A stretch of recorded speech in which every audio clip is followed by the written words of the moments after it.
Evangelho de João, capítulo 5, versículos de 31 a 40. Se dou testemunho de mim mesmo, o meu testemunho não é verdadeiro. Outro é o que dá testemunho de mim. E sei que é verdadeiro o testemunho que dá de mim. Vós enviastes mensageiros a João, e ele deu testemunho da verdade. Eu, porém, não recebo o testemunho do homem, mas digo-vos estas coisas, a fim de que sejais salvos. João era uma lâmpada ardente e luminosa, e vós poucos momentos quisestes gozar da sua luz.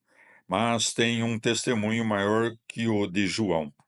As obras que meu Pai me deu que cumprisse, estas mesmas obras que eu faço, dão testemunho de mim, e de que o Pai me enviou.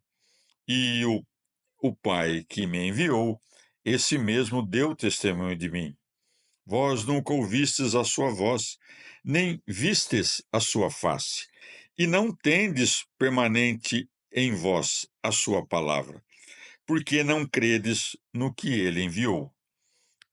Examinais as Escrituras, visto que julgais ter nelas a vida eterna. Elas são as que dão testemunho de mim. E não quereis vir a mim para terdes a vida. Palavra da salvação. Comentário João 5, de 31 a 40. São João Crisóstomo. Como Cristo anunciasse grandes coisas a respeito de si mesmo, mas ainda não tivesse delas dado prova, segue discursando com o fito de provocar oposição dos judeus, dizendo: Se dou testemunho de mim mesmo, o meu testemunho não é verdadeiro. Mas quem não haveria de se turbar ao ouvir tais palavras, quando em várias ocasiões vemo-lo dar testemunho de si? Se todos eles eram falsos, que esperança de salvação restar-nos-á? Onde haveremos de deparar a verdade se a própria verdade nos fala deste teor? O meu testemunho não é verdadeiro? A rigor, ao falar por esses termos, nosso Senhor não expressa o que pensa, mas expõe as objeções que lhe poderiam fazer os judeus. Não cremos em ti, porque sabemos que nenhum homem que dá testemunho de si é digno de confiança. Em seguida, menciona três evidências irrecusáveis, através de três testemunhos, da verdade de suas palavras: as obras que fez, o testemunho do Pai e a prédica de João Batista. Encetando por esta última, a menos poderosa diz: Outro é o que dá testemunho de mim, e sei que é verdadeiro o testemunho que dá de mim. Mas, segundo a interpretação anterior, poderiam os judeus objetar-lhe: se o teu testemunho não é verdadeiro, como podes saber que o de João, que o é o de João da Batista? Responde-lhes: Vós enviastes mensageiros a João, e ele deu testemunho da verdade. Ou seja, não teríeis enviado mensageiros a João se não cuidasses de ser ele digno de fé. E o que é de maior monta, não os enviastes para que o interrogassem a respeito do Cristo, mas do mesmo João. Com efeito, não lhe perguntaram: Que dizes de Cristo? Mas quem és? Que dizes de ti mesmo? Em tão alta contra o tinham. Ora, o testemunho de João Batista não era senão o testemunho de Deus, porque ditado pelo próprio Deus. E para que lhe não retorquissem dizendo: Onde está a prova de que João o ouviu de Deus? Acresce: Mas digo-vos essas coisas, a fim de que sejais salvos. Como a dizer: Eu que sou Deus, não necessito do testemunho dos homens, mas lembro-vos do testemunho de João, porque fostes atraídos para ele e o julgastes dignos de crédito, ao passo que não credes em mim, em que pesem os milagres todos que operei. Poderiam redarguir-lhe: Que nos importa o testemunho de João, já que não o recebemos? Jesus mostra que de fato não creram nas palavras do precursor. João era uma lâmpada ardente e luminosa, e vós poucos momentos quisestes gozar da sua luz. A expressão poucos momentos dá a conhecer a facilidade com que creram e a rapidez com que esqueceram. Perseverado que tivessem, João tê-los-ia conduzido como que pela mão até Jesus Cristo. Ao santo precursor chama-o lâmpada, porque a luz que irradiava não era dele, mas da graça do Espírito Santo. Como se dissesse: se, pois, vos conduzo a João, não é porque tenha-lhe o testemunho como necessário, mas no interesse da vossa salvação, desde que, quanto a mim, tenho um testemunho maior do que o dele. Donde? Mas tenho um testemunho maior que o de João, as obras que meu Pai me deu, que cumprisse, essas mesmas obras que eu faço, dão testemunho de mim, de que o Pai me enviou. Como pôde Moisés falar deste teor? Se aconteceu jamais coisa semelhante, se ouvir dizer que um pouco escutasse a voz de Deus, que lhe falava do meio do fogo, como tu escutaste sem perder a vida? Deuteronômio 4, de 32 a 33. Isaías e vários outros atestaram que podiam ver a Deus. Que podem significar, pois, essas palavras do Salvador? A rigor, queria infundir-lhes sua doutrina filosófica respeitante à natureza divina, ensinando-os de pouco em pouco que Deus não tem voz nem figura, e que é superior a todas as formas e línguas existentes. Com efeito, as palavras "vós nunca ouvistes a sua voz" não significam que Deus tenha voz, ainda que ininteligível para o homem. Do mesmo modo, essas outras, nem vistes a sua face, não querem dizer que Deus seja dotado de forma sensível, embora invisível ao homem. Quer com isso assentar que não há em Deus nem voz, nem figura. Com efeito, os judeus não poderiam alegar que receberam e guardaram os mandamentos de Deus, pelo que acresces nosso Senhor. E não tendes permanente em vós a sua palavra, como a dizer: os preceitos divinos, a lei e os profetas, embora constituídos todos eles por Deus, não os tendes entre vós. De fato, as Escrituras dizem, em várias ocasiões, para crerdes em mim, mas o não fazeis.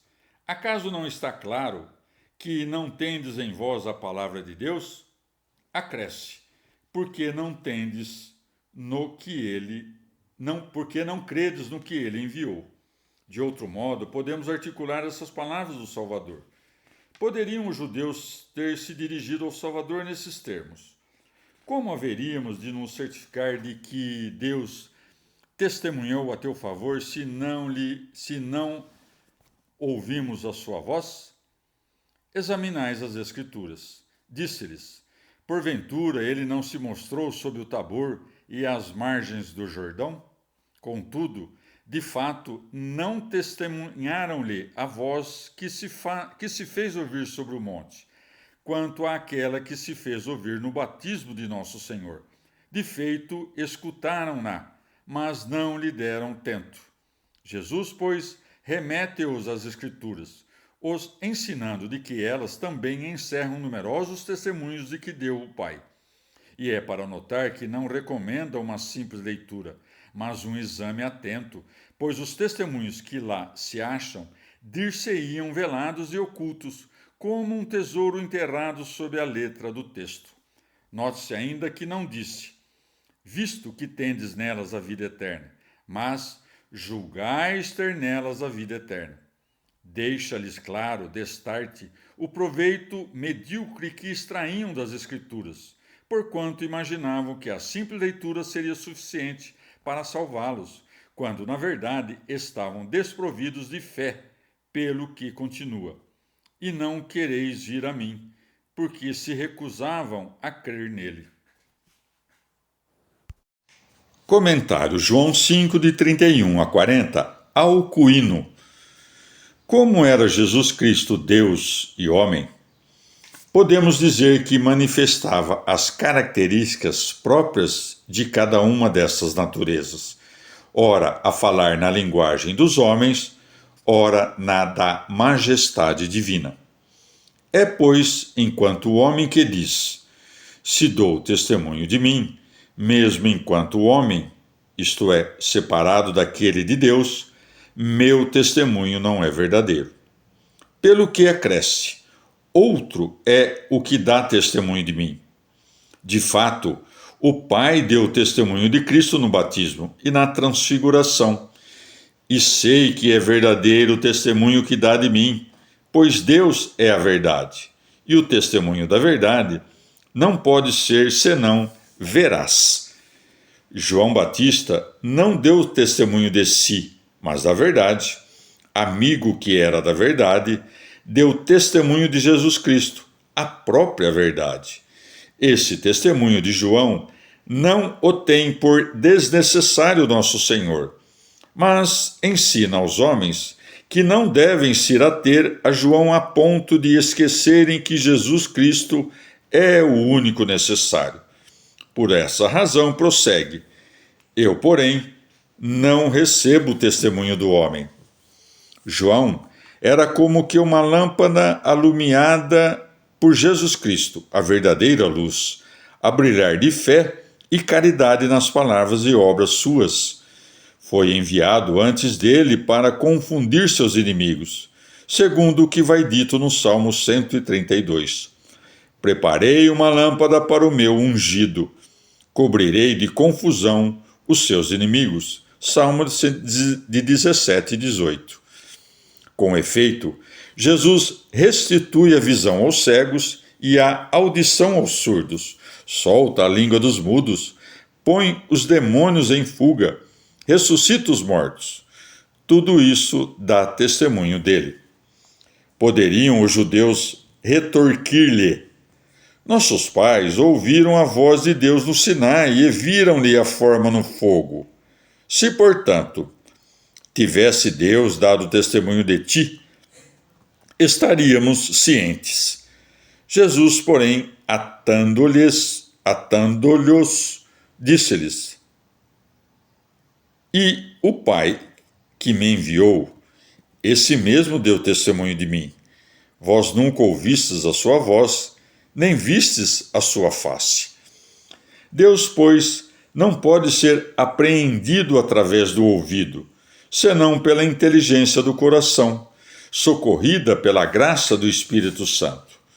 Ora, essa voz espiritual não a ouviram os judeus, porque não amavam nem obedeciam aos mandamentos. Tampouco pode ser visto com os olhos carnais, senão somente com fé e amor. Ou de outro modo, eles não têm em si o verbo que estava no princípio, porque não quiseram conservar a recordação da palavra de Deus que ouviram, a menos ainda colocá-la em prática.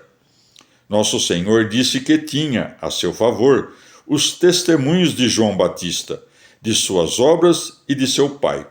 Agora, ajunta o testemunho da própria lei, dada aos judeus por Moisés. Examinais as Escrituras, visto que julgais ter nelas a vida eterna. Elas são as que dão testemunho de mim. Como a dizer: vós que cuidais encontrar nas Escrituras a vida eterna, e que me repudiais como se eu me opusesse a Moisés, se as investigasseis com afinco, saberíeis, pelo testemunho do mesmo Moisés, que sou Deus. Com efeito, as Escrituras dão testemunho de Cristo, seja pelos símbolos, seja pelas profecias, seja ainda pelo ministério dos anjos. Os judeus, contudo, recusavam-se a interpretá-las à luz do Cristo, pelo que não podiam alcançar a vida eterna. E não quereis vir a mim para terdes vida, como se estivesse a dizer-lhes: malgrados tantos testemunhos registrados nas Escrituras, ainda assim vós vos recusais a vir até mim. Não queireis acreditar-me, não desejeis buscar em mim a vossa verdadeira salvação.